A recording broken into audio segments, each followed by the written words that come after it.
मैं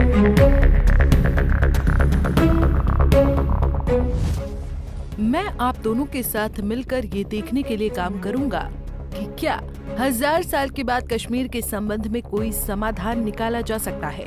भगवान भारत और पाकिस्तान के नेतृत्व को अच्छी तरह से किए गए काम के लिए आशीर्वाद दे।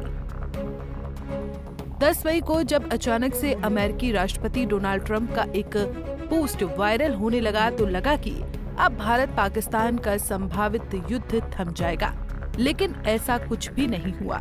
एलओसी पर ठीक 3 घंटे के बाद पाकिस्तानी सेना ने फिर गोलीबारी शुरू कर दी और अमेरिका की तरफ से की गई सीज फायर की कोशिश की। शहबाज शरीफ ने धज्जियां उड़ा दी। हालांकि जिसके बाद भारतीय सेना ने भी पाकिस्तान की नापाक हरकतों का मुंहतोड़ जवाब दिया। लेकिन कल जब जैसे ही सीज फायर का जिक्र हुआ तो डोनाल्ड ट्रंप मुंगेरी लाल के हसीन सपने की तरह सीज फायर का क्रेडिट खाते नजर आए। लेकिन हकीकत में जब ऐसा कुछ भी हुआ ही नहीं।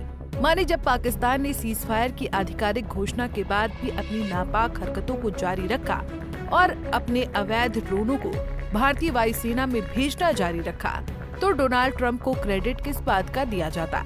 लेकिन अब जब दोनों देशों के बीच सीज फायर उल्लंघन की वजह से तनाव भरपूर मात्रा में वापस लौट आया है, तो अमेरिकी राष्ट्रपति डोनाल्ड ट्रंप बड़ी बात कहते नजर आ रहे हैं। ट्रंप की ये बात किसी के भी हलक से नीचे नहीं उतर रही है। उन्होंने 11 मई यानी आज के दिन सुबह 9:28 पर सोशल मीडिया पर एक पोस्ट करते हुए लिखा कि मुझे भारत और पाकिस्तान के मजबूत और अडिग नेतृत्व पर बहुत गर्व है, क्योंकि उनके पास ये जानने और समझने की शक्ति, बुद्धि और धैर्य है कि वर्तमान आक्रमण को रोकने का समय आ गया है, जो इतने सारे लोगों की मृत्यु और विनाश का कारण बन सकता था। लाखों अच्छे और निर्दोष लोग मारे जा सकते थे। आपकी विरासत आपके बहादुर कार्यों से बहुत बढ़ गई है। मुझे गर्व है कि अमेरिका आपको इस ऐतिहासिक और वीरतापूर्ण निर्णय पर पहुंचने में मदद करने में सक्षम था।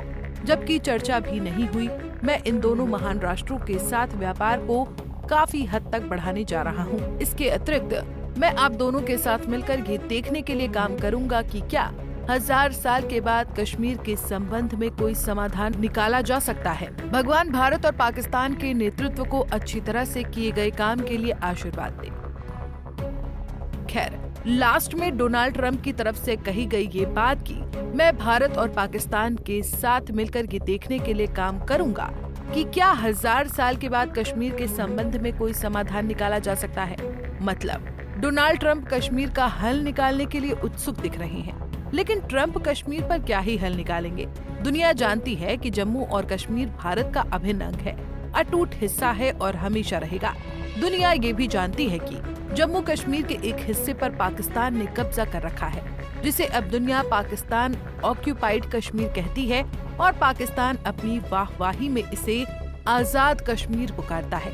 ये बात भला कौन नहीं जानता है कि 26 अक्टूबर 1947 को महाराजा हरि सिंह ने विलय पत्र पर हस्ताक्षर किए थे, जिसके बाद जम्मू और कश्मीर भारत में शामिल हुआ था। तो ट्रंप का ये कहना कि वो जम्मू और कश्मीर के मुद्दे का हल निकालने के लिए भारत और पाकिस्तान के साथ मिलकर काम करेंगे, पूरी तरह से बेबुनियाद है। उसमें हल एक ही है कि पीओके भारत को वापस लौटा दिया जाए और हजारों साल पुराना संघर्ष खत्म हो जाए। ट्रंप ऐसा क्यों कह रहे हैं, किसी के भी समझ से परे है, क्योंकि दुनिया के लिए वर्ल्ड पावर माने जाने वाले संयुक्त राज्य अमेरिका की पॉलिटिक्स कब पलटी मारती है, कोई नहीं जानता। गौरतलब है कि इससे पहले इन्हीं डोनाल्ड ट्रंप ने पहलगाम आतंकी हमले के जस्ट बाद कहा था कि मैं भारत के बहुत करीब हूँ और पाकिस्तान के भी बहुत करीब हूँ और कश्मीर में वो 1000 साल से लड़ रहे हैं। कश्मीर 1000 साल से चल रहा है, शायद उससे भी ज्यादा समय से। वो एक बुरा हमला था, आतंकवादी हमला। उस सीमा पर 1500 साल से तनाव है। ये वैसा ही रहा है, लेकिन मुझे यकीन है कि वो इसे किसी न किसी तरह से सुलझा लेंगे। मैं दोनों नेताओं को जानता हूँ। पाकिस्तान और भारत के बीच बहुत तनाव है, लेकिन हमेशा से रहा है। बहरहाल, अभी जो डोनाल्ड ट्रंप ने कहा है, उस पर प्रतिक्रिया देते हुए कांग्रेस से लोकसभा के सांसद मनीष तिवारी ने सोशल मीडिया प्लेटफॉर्म एक्स पर कहा कि अमेरिकी सत्ता प्रतिष्ठान में किसी को अपने राष्ट्रपति डोनाल्ड ट्रंप को गंभीरता से ये बताना चाहिए कि कश्मीर कोई 1000 साल पुराना संघर्ष नहीं है। इसकी शुरुआत 22 अक्टूबर 1947 को हुई थी, 78 साल पहले, जब पाकिस्तान ने जम्मू और कश्मीर के स्वतंत्र राज्य पर आक्रमण किया था, जिसके बाद में महाराजा हरि सिंह ने 26 अक्टूबर 1947 को भारत को सौंप दिया था, जिसमें पाकिस्तान द्वारा अब तक अवैध रूप से कब्जा किए गए क्षेत्र भी शामिल है। इस सरल तथ्य को समझना कितना मुश्किल है। बता दें कि इस तरह से हवाई बयानों का डोनाल्ड ट्रंप का पुराना इतिहास रहा है। ये भी इतिहास रहा है कि वो अपनी बात से और अपने एक्शन से पीछे हट जाते हैं।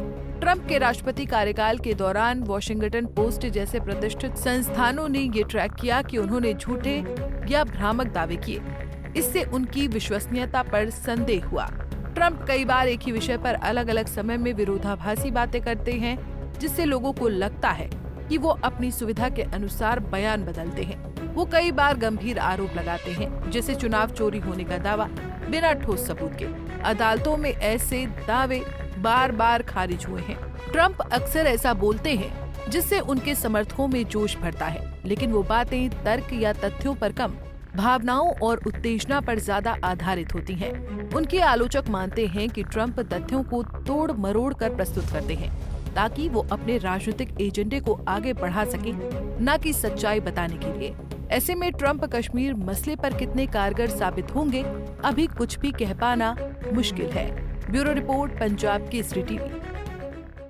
हमसे जुड़े रहने के लिए हमारे YouTube चैनल को सब्सक्राइब करें और नई वीडियो की नोटिफिकेशन के लिए बेल आइकॉन को दबाएं।